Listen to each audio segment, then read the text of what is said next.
So we're going to make a bowl blank for some off-cut cherry bowl pieces, tacked together with the medium CA glue.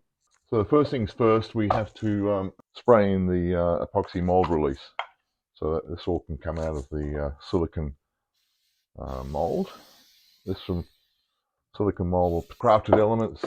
So the mold release is now inside the silicon mold, and I've got the offcuts of cherry ball put into tacked together with CA glue, so it's kept together.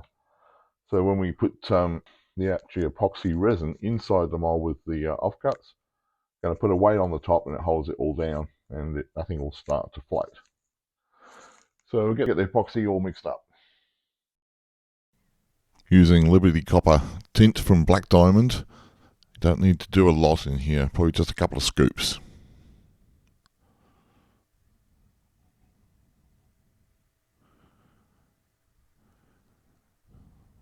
I'm using a drill to mix this because you've really got to have epoxy mixed well.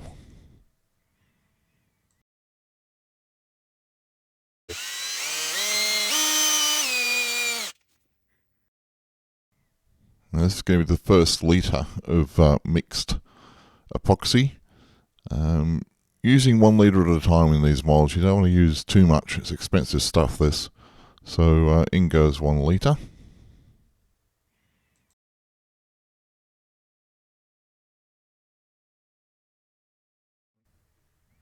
I use about 1/3 of a litre just to top it up there. Let go stand on top of the pressure pot. Do these evenly and tight all the way around. You've got a gauge on there so you can see just how much is going to go in terms of air. I usually take it up to around about between 4 and 5, 40 to 50. Okay, that's it. Leave it in the pot overnight, 24 hours. Hopefully we don't get too many thermal cracks, and bring it out of the pot and see how it looks. Okay, see you tomorrow. Okay, next day and the big reveal.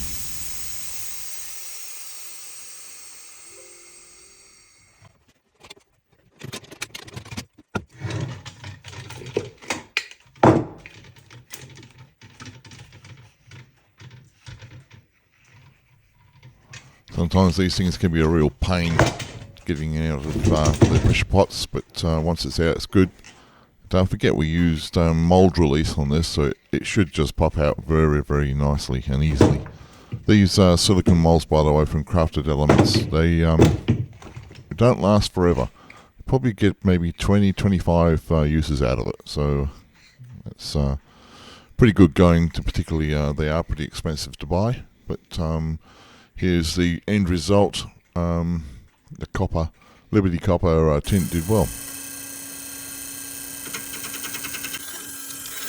Now we're going to start off with the largest Easy Tools negative rake carbide scraper, and I use these on epoxy bowls as my go-to.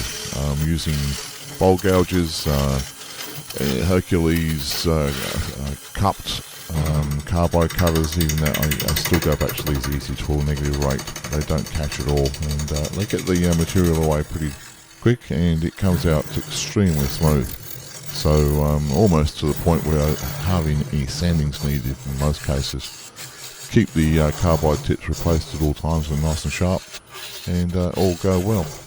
Sit back and watch how it's done.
That's most of the turning out of the way. Bowl's now up for some sanding. I go all the way through to 320 grit, and I'll put on some of the Mylan's sanding sealer, and to do the 320 grits over that, so that the wood is sealed for once the epoxy goes on. So I'm not going to bore you with the sanding. You'll see that it goes to 320 and the sanding sealer on top of that.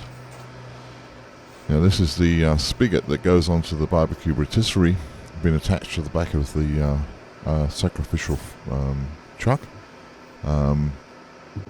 It's just a few stainless steel screws that hold that in place on the rear of that chuck.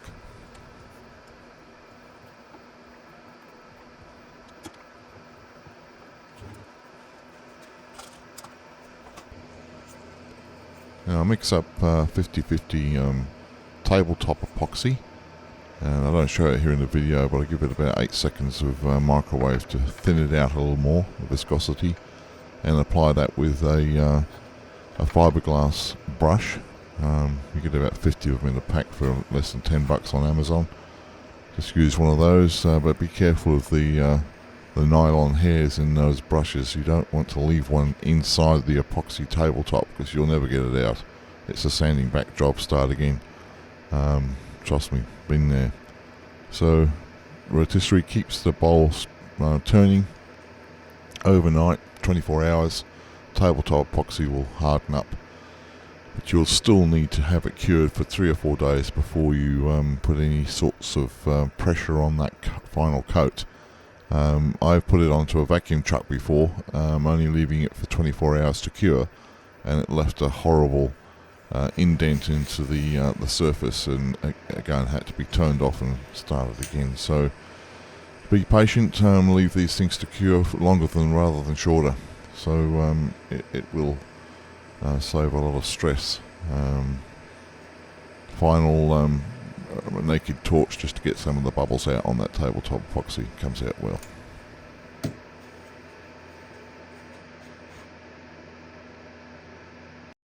Morning, so next day, and it's 24 hours been turning on the rotisserie, and you can see it's all complete. As you can look closer, you can see how that has actually turned out. It's really nice. Yeah, I don't really like square edges in bowls, but this has come out pretty good in the cherry offcuts that we use for this project. Got a few bubbles on the side there. You can see probably a little bit closer. Yeah, just there. There's a few bubbles come up through the burl there that wasn't properly sealed. So I'll probably need one more coat, and of course the foot removed, and the bowl will be complete. It's going to be taking possibly another 4 or 5 days curing time and a second coat. So I'm not going to leave that process in the video. It's been done on other videos I've got. If you want to check them out, certainly do that. So yeah, please, if you like this video, join me on the next one. We're going to have a burl and epoxy bowl on the next project. It's halfway through at the moment, so probably next week get that one released. Like, subscribe, and press the bell for reminders. Usual thing. And yeah, it's been a fun project. Hope you enjoyed, and see you on the next one. Cheers, guys.